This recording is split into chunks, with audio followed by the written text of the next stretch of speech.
Hai Sobat Rebahan, selamat datang di channel hiburan kaum rebahan. Admin akan membacakan kelanjutan sebuah cerita novel yang sangat seru, yang sangat menghibur, yang sangat layak untuk diikuti dari awal hingga akhir. Sebuah cerita novel yang berjudul The Story of Ye Chen. Tetapi sebelum melanjutkannya, pastikan kalian sudah subscribe channel ini dan aktifkan lonceng notifikasinya agar tidak ketinggalan jika admin upload video terbaru. Jika kalian menyukai cerita seperti ini, jangan lupa like, jika berkenan share juga ke teman-teman lainnya agar teman-teman lainnya juga mendapatkan informasi dan hiburan di channel ini. Baik, kita lanjutkan di part ke 531 bertepatan dengan bab ke 2569 Concord. Ketika Ji Chen mengatakan ini, semua orang terkejut. Siapa yang percaya bahwa Concorde, pesawat legendaris yang memiliki kecepatan super dalam bidang penerbangan yang berakhir 20 tahun yang lalu, masih beroperasi? Pemuda Tionghoa itu tertawa dan berkata, "Kamu benar-benar pandai membual. Concorde sudah lama pensiun. Saat ini tidak ada perusahaan udara di dunia yang masih menggunakan pesawat udara supersonik. Apakah kamu pikir kita bodoh?"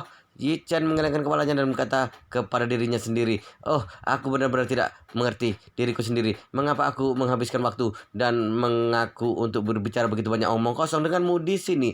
Dengan itu, dia menatap GQ dan berkata, "Situasinya mendesak. Para pihak dari pasukan pemberontak telah mengumumkan bahwa jika kedutaan Amerika Serikat tidak setuju dengan permintaan mereka, mereka akan mulai membunuh sandera. Jadi kita tidak bisa menunda waktu lagi dan harus pergi dari sini sekarang." He Ji-kyu tidak bisa menahan diri untuk berkata, "Tapi teman-temanku." Yi Chen mengeluarkan tangannya untuk menghentikannya dan berkata, "Teman-temanmu ini hanyalah orang-orang bodoh. Aku hanya akan membawamu seorang keluar dari sini. Aku tidak ingin mendengar apapun lagi. Aku akan memberikanmu waktu 10 detik untuk memikirkannya." Hanya akan membawa dirinya, seorang pemuda Amerika India itu mengangkat tangan kanannya, menaikkan jarinya, dan memutarkan jarinya seakan membentuk sebuah bola lampu. "Kamu merasa kamu benar-benar hebat, bukan? Biar ku beritahu, bahkan jika kamu mau membawaku pergi dari sini pun, aku tidak akan sudi ikut denganmu." Chen melambaikan tangannya. Ia menatap He Ji-kyu dan berkata, "Masih ada 5 detik lagi. Aku..." Dan Ji-kyu tiba-tiba jatuh ke dalam dilema. Dia benar-benar ingin pergi dari sini dengan Yi Chen, karena bagaimanapun Yi Chen dipercaya oleh ayahnya untuk datang ke Syria untuk menyelamatkan dirinya. Namun ia tidak ingin meninggalkan teman-temannya di sini. Pada saat ini pemuda Tionghoa itu ikut bicara, "Jikian, bahkan jika benar dia bukan orang jahat, kamu juga tidak boleh pergi dengannya. Di luar ada ribuan pasukan dari pemberontak. Kamu bisa saja ditembak mati di tempat. Jangan bertaruh dengan nyawamu." Ya, seorang pemuda kulit putih berkata, "Jalan yang terbaik bagi kita sekarang adalah menunggu negara kita untuk menyelamatkan kita. Jika kamu pergi dengan dia sekarang, kamu pasti akan mati. Bahkan jika kamu tidak mati pun, kamu pasti akan memiliki penyesalan seumur hidup." Saat ini Jikian benar-benar yakin bahwa keyakinan teman-temannya ini adalah hal yang mustahil. Jadi ia berkata, "Teman-teman, aku tidak bermaksud untuk mematahkan keyakinan kalian, tapi aku tidak yakin bahwa pihak dari Amerika akan datang untuk menyelamatkan kita." Jadi Jikian ragu sejenak untuk melanjutkannya. Katanya, tapi setelah menarik napas, dia berbicara tampak, Jadi aku telah memutuskan untuk pergi dengan Tuan Yi. Tidak peduli aku akan hidup atau mati, tapi aku tidak akan menyesali keputusanku." Yichen mengangguk dan berkata, "Oke, jangan berbicara lagi dengan mereka. Ayo pergi sekarang." Setelah itu dia menghampiri ke GQ, menarik dari tanah dan melepaskan tali ikatan kepada tangannya. Kemudian tiba-tiba dia menyadari bahwa seorang sedang turun tangga di luar. Jadi dia segera berbisik di telinga GQ, "Seorang datang, duduk dulu." He Jikian duduk kembali ke tanah, sedangkan Yi Chen langsung berjalan menuju ke dinding di samping pintu dan menempel di sana. Beberapa saat kemudian ia mendengar ada orang yang berbicara dalam bahasa Arab di luar. Ia bisa merasakan bahwa ada 3 orang yang tadi menuruni tangga. Orang yang memimpin mereka berbicara dengan suara keras. Kemudian seorang pria maju lebih dahulu melangkah sedangkan dua lainnya mengikuti di belakang. Saat pria itu masuk, Faisal dan yang lainnya berteriak, "Selamat datang, ketua." Mendengar ini, jantung Yi Chen langsung berdebar kencang. Pada saat yang sama, ia juga kesal dengan 7 burung bodoh yang merasa diri mereka pintar yang ada di hadapannya ini. Bukannya pasukan penyelamat yang datang, malah Raja Neraka yang datang duluan. Lalu ia mendengarkan Ketua Hamid berkomunikasi dengan Faisal dan yang lainnya di luar. Mungkin bertanya pada Faisal tentang keadaan sandera di dalam. Salah seorang penjaga segera mengatakan bahwa semuanya terkendali. Lalu Hamid membuka mulutnya dan berkata, "Buka pintunya." Lalu terdengar suara pintu terbuka. Sesaat kemudian pintu didorong dari luar. Seorang pria berseragam tentara melangkah masuk. Yang menarik adalah saat ia masuk, tubuhnya terlihat terhuyung ke kiri yang membuat Yi Chen menyadari bahwa ada kecacatan pada kaki kiri pria ini. Saat Hamid masuk, ia menyadari bahwa tidak satu pun dari sandera itu mengenakan penutup kepala. Ia segera membentak, "Bajingan, mengapa kalian tidak menutup kepala mereka?"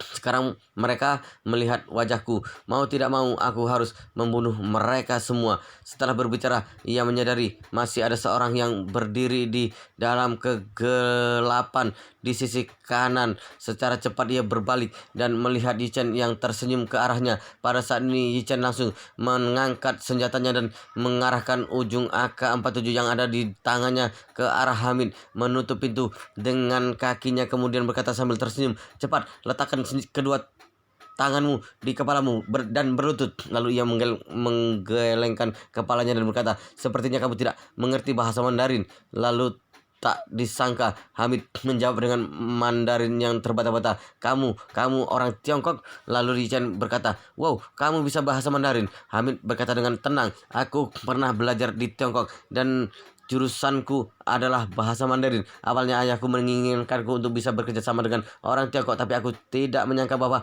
ayahku akan dibunuh orang tentara negara." Setelah itu dia menatap Yi Chen dengan dingin dan bertanya, "Siapa kamu? Mengapa kamu bisa ada di sini? Apakah kamu anggota tentara pemerintah?" Yi Chen tersenyum dan menjawab, "Aku bukan tentara pemerintah." Amin terlihat sedikit terkejut. Dengan ragu ia bertanya, "Siapa pemimpinmu?" Yi Chen menunjuk pada GQ dan berkata, "Ayah gadis itu mempercayaiku untuk membawa putrinya pulang."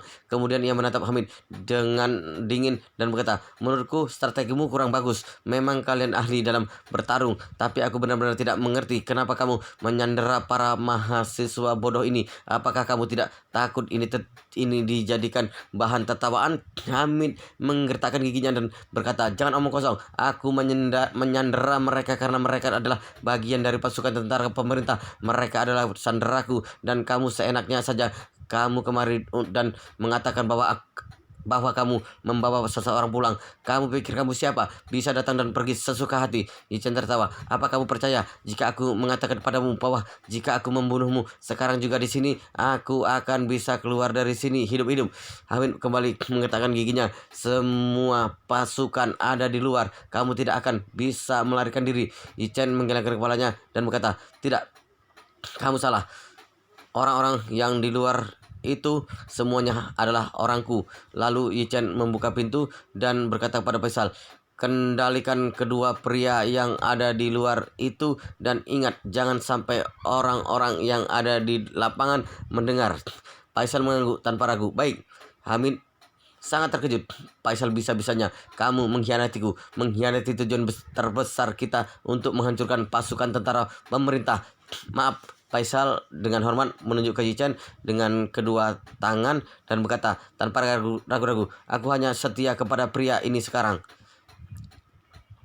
Sial.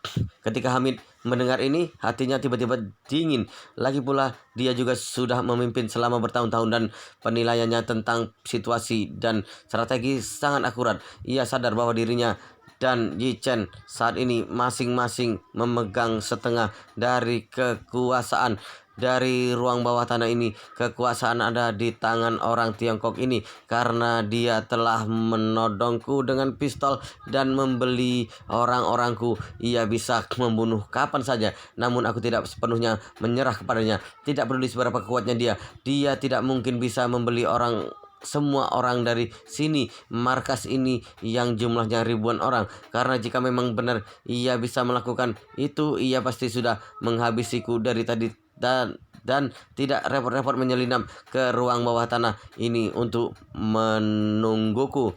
Berpikir tentang hal ini, dia segera berkata kepada Yi Chen, "Teman, jangan terlalu impulsif.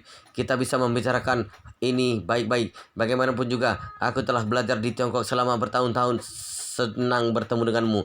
Yi Chen mengangguk dan berkata, "Baiklah, jika kamu ingin berbicara, aku hanya punya satu permintaan, yaitu biarkan aku membawa wanita ini pergi. Aku tidak akan menyusahkanmu, tapi jika kamu tidak setuju, aku akan membunuhmu terlebih dahulu." Kemudian wajah Yi Chen berubah sinis dan melanjutkan, "Setelah aku membunuhmu, selama aku bergerak cepat, tidak akan ada anggotamu yang menyadari hal ini. Lagi pula, ketika aku masuk, tidak ada satupun anggota pasukanmu itu yang menyadarinya. Jadi aku yakin mereka juga tidak akan menyadari kepergianku dari tempat ini." Setelah Yi Chen mengatakan ini, Hamid langsung merasa gugup. Dia bukan orang bodoh. Jika pangkalan yang dijaga ribuan orang ini bisa disusupi oleh orang Tiongkok ini, berarti pertahanan dan penjagaan mereka hanyalah sampah. Pada saat itu Yi Chen terus berkata, "Dan saat mereka menemukan jasadmu di ruang bawah tanah ini, mungkin aku telah meninggalkan Syria untuk waktu yang lama, dan kamu hanya bisa berbaring dan menerima pemakaman yang telah disiapkan untuk ribuan pasukanmu. Itu untukmu. Kamu memiliki kedudukan yang tinggi dalam pasukan ini. Aku rasa pemakaman kamu akan sangat megah." Wajah Hamid langsung terlihat marah. Saat ini ia menyadari bahwa posisinya sekarang dan posisi Yi Chen tidaklah setara. Yi Chen berada di atasnya. Jika ia tidak ingin Yi Chen membunuhnya, ia harus tenang. Tapi jika ia melawan Yi Chen akan membunuhnya dan kabur dari tempat ini membawa wanita itu. Kerugian akan semakin besar. Memikirkan ini, Hamid menjadi bimbang. Ini tentu saja Ia tentu saja tidak rela membiarkan orang ini pergi begitu saja. Lagi pula, ia ingin memanfaatkan para sandera ini untuk mendesak pihak Amerika memberikan mereka uang.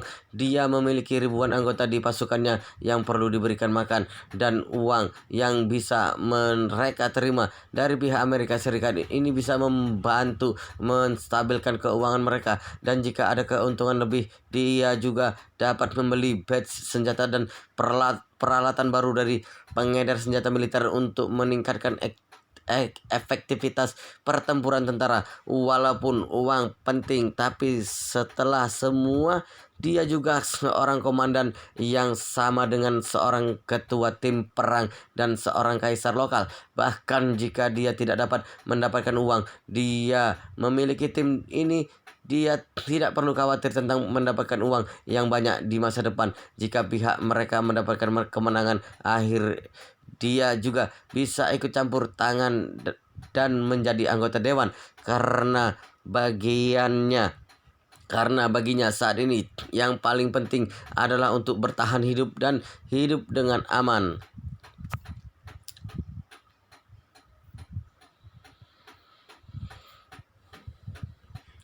Jika ia kalah dan mati di sini, ia akan mengalami kekalahan telak. Karena hidupnya lebih penting, ia tidak bisa melawan Yi Chen. Setelah memikirkan ini, Hamid mengepal tangannya untuk melakukan jurus terakhir. "Saudaraku, aku tahu tidak mudah bagimu untuk datang jauh-jauh kemari. Selain itu, kita ditakdirkan untuk bertemu. Aku tidak bisa menolak semua permintaanmu, tetapi kamu selalu harus menghargai reputasiku. Kamu tidak bisa membiarkanku merugi sepenuhnya. Tidakkah kamu juga memiliki kata lama di Tiongkok? tetap di garis depan dan bertemu satu sama lain di masa depan.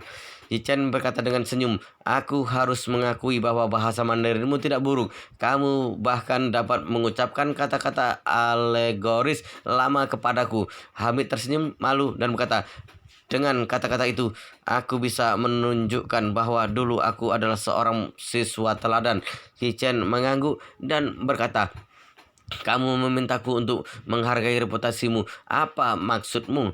Hamid mengembangkan tangannya dan berkata dengan pandangan nanar di wajahnya, saudaraku, ada 8 orang di sini. Setengahnya boleh kamu bawa pergi, sisanya tinggalkan di sini untukku. Ada kata lama Tiongkok yang mengatakan tamu harus diprioritaskan. Jadi silakan kamu memilih terlebih dahulu dan sisakan 4 orang di sini. Setelah Hamid mengatakan ini, 7 orang di sampingnya kecuali GQ merasa hampir gila. Apa-apaan ini? Mengapa Jichen begitu kejam? Ketua dari pasukan pemberontak datang, bukannya membunuhnya langsung, ia malah menyanderanya di sini. Yang menyedihkan lagi, mereka malah berdiskusi. Yang lebih menyedihkan adalah bahwa Hamid benar-benar setuju dengan permintaan. Dia menyuruh Jichen untuk membawa 4 orang pergi. Bukankah itu berarti 4 orang dapat diselamatkan langsung oleh dia? Karena satu tempat telah diisi oleh JQ, masih ada 3 tempat yang tersisa. Memikirkan ini, pemuda Amerika Tiongkok itu berteriak, Tuan Ye, selamatkan aku. Kita adalah saudara. Kita adalah saudara senegara. Aku tidak bisa begitu saja meninggalkan aku di sini. Kalian tidak bisa begitu saja meninggalkan aku di sini.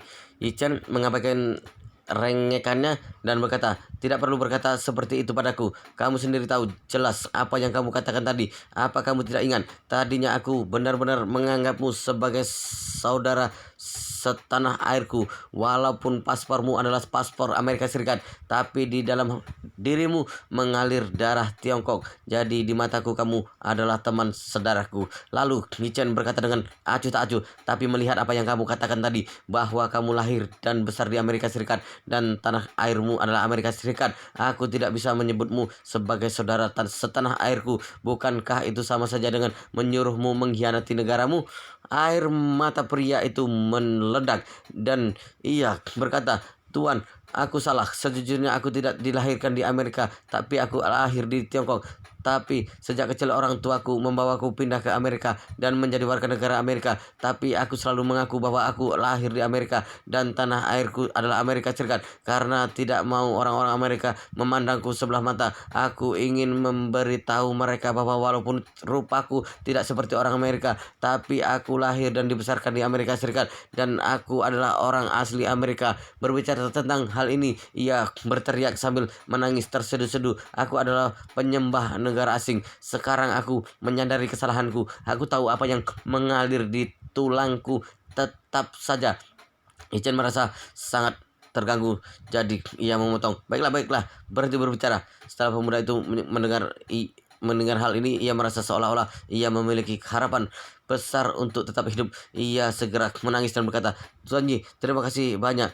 Aku akan membalas kebaikanmu dengan hidupku. Seorang anak laki-laki kulit putih juga bergegas untuk mengatakan, Tuan Yi, aku minta maaf atas kecerobohan dan ketidaksopananku barusan. Tolong bawa aku bersamamu. Pemuda India Amerika juga menangis. Dia menangis dan berkata dengan air mata, Tuan Yi, maafkan kebodohanku. Sebenarnya aku selalu berharap untuk bisa mempelajari sejarah dan peradaban Tiongkok, dan aku sangat mengagumimu sebagai pahlawan yang menjadi cahaya di dalam kegelapan. Tolong jangan ingat kesalahanku dan berikan aku kesempatan. Mereka semua satu persatu memohon pertolongan dengan sambil berderai air mata. Yichen tersenyum pada saat ini, berbalik ke Hamid dan berkata, serius, lihatlah ketua. Hamid segera berkata, saudaraku, pertemuan adalah nasib dan nasib adalah teman. Jangan panggil aku ketua. Selain itu, sejujurnya nama belakangku adalah Hamid. Jika bisa, panggillah aku dengan nama lengkapku. Ia segera memasang senyum, tapi jika kamu keberatan, tentu saja kamu bisa memanggilku dengan sebutan H.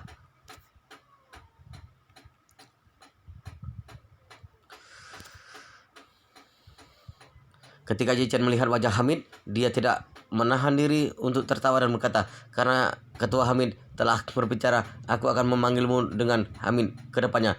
Hamid merangkul Jichen lalu menunjuk ke 8 orang itu sambil berkata, "Saudaraku, cepatlah pilih."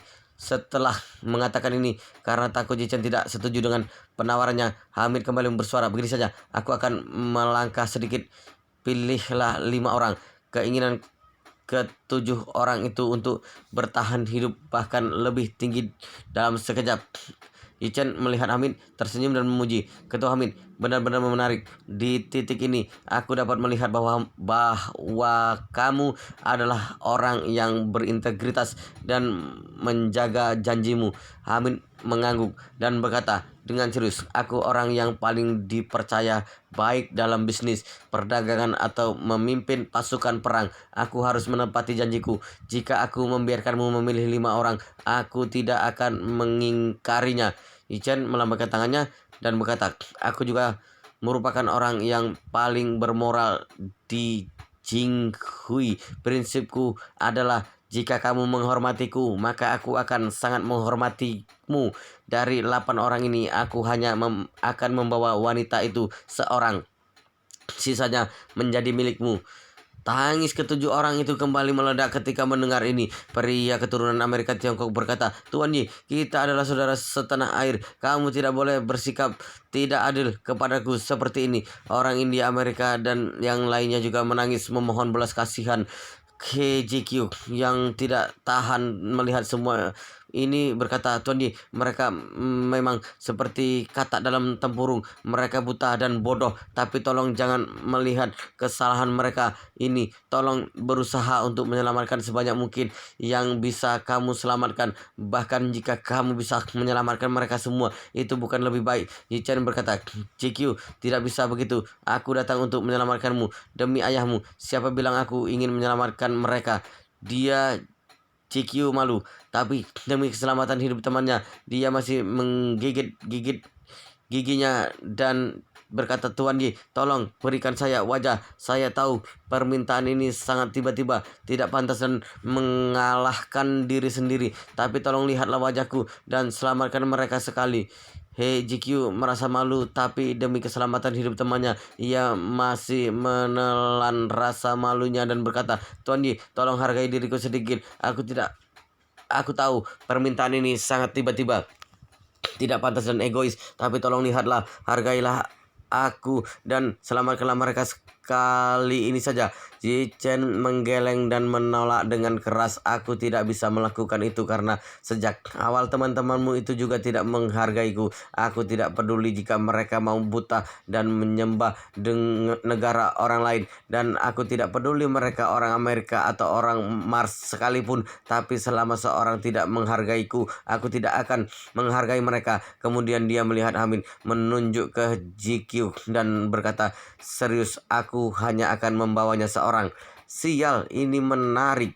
Hamid berbicara dalam hati lalu berkata, "Kalau begitu, aku tidak akan mengatakan apapun lagi. Aku akan mengatakan kepada orang-orangku untuk membiarkan kalian berdua dengan sesuka hati, dan siapapun tidak boleh menghentikan kalian." Lalu dengan wajah bersinar, Hamid berjalan menuju pintu dan membuka pintu sambil berkata, "Saudaraku, silakan." Ichen melambaikan tangannya, "Tidak, bukannya aku tidak percaya padamu, tapi bagaimanapun ini adalah wilayahmu.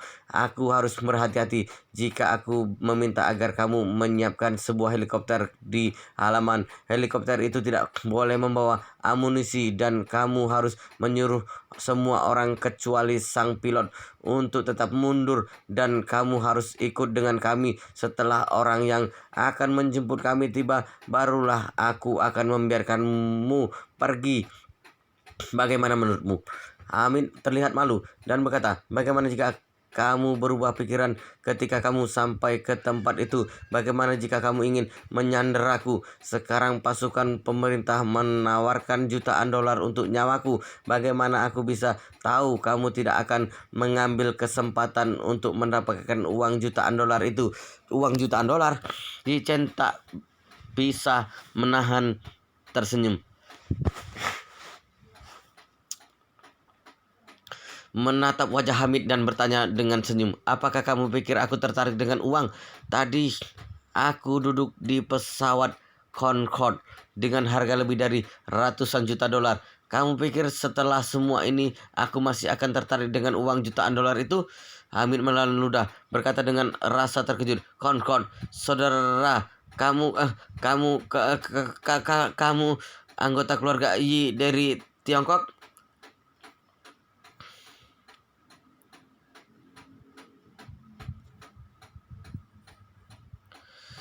Ya, Yichen bertanya, "Kenapa? Apa ketua Hamid pernah mendengar tentang keluarga Yi?" Hamid segera berkata dengan rasa terkejut di wajahnya, "Aku pernah mendengarnya. Aku dulu belajar di universitas yang ada di Yanjing. Keluarga Yi dan keluarga Su adalah keluarga berkedudukan tertinggi di Tiongkok. Itulah yang aku dengar pada saat itu." Dengan itu, Hamid berkata dengan pujian, "Saudaraku, apakah tebakanku benar?" Yichen tidak menyembunyikannya, mengangguk dan berkata, "Ya, aku anggota keluarga Yi." Sesaat setelah kata itu terdengar, ketujuh orang itu terlihat ketakutan.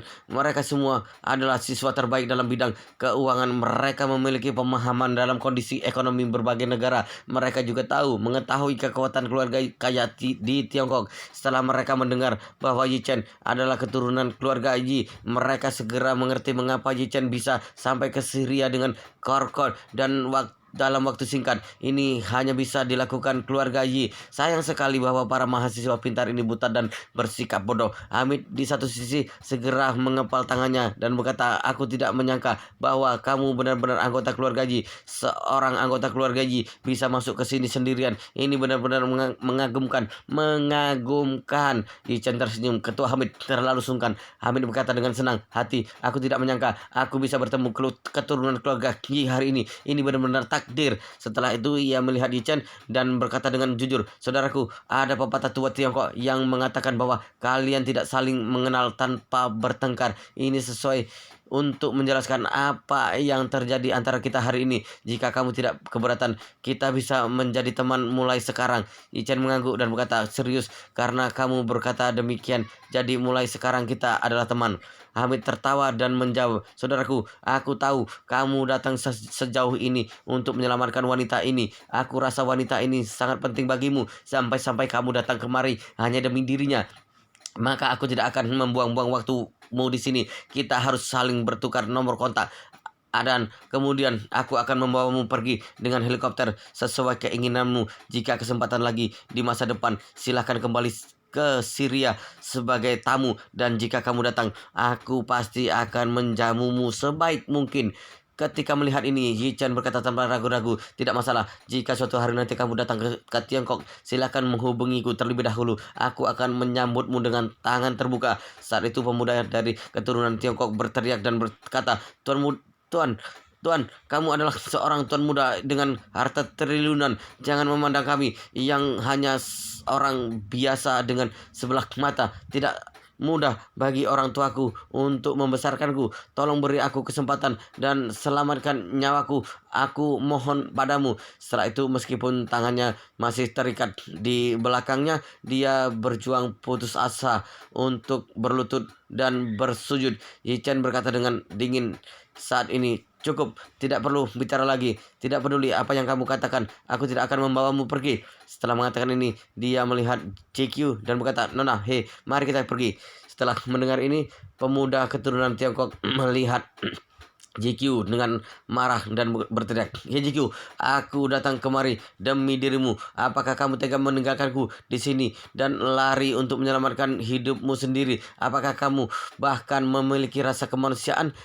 Dua gadis lainnya tersedak dan berkata, "JQ, kita semua teman baik. Bagaimana kamu bisa meninggalkan kami di sini? Jika kamu meninggalkan kami, kami akan mati." Pemuda India Amerika juga menangis dan berkata, "JQ, aku tidak ingin mati. Orang tuaku menghemat uang mereka selama seumur hidup. Uang demi diriku dan agar aku bisa menyelesaikan pendidikan. Heijikyu menangis dan menatap Yichen dengan mata indahnya yang sedih dan penuh dengan permohonan. Yichen berkata dengan dingin, "Jangan khawatir, pasukan tentara negaramu akan datang untuk menyelamatkanmu."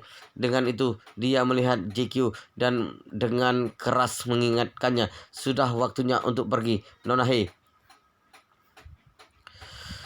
Wow, luar biasa sekali guys, ceritanya sangat seru, sangat menarik, sangat menghibur, sangat membuat kita penasaran jika tidak mengetahui cerita kelanjutannya.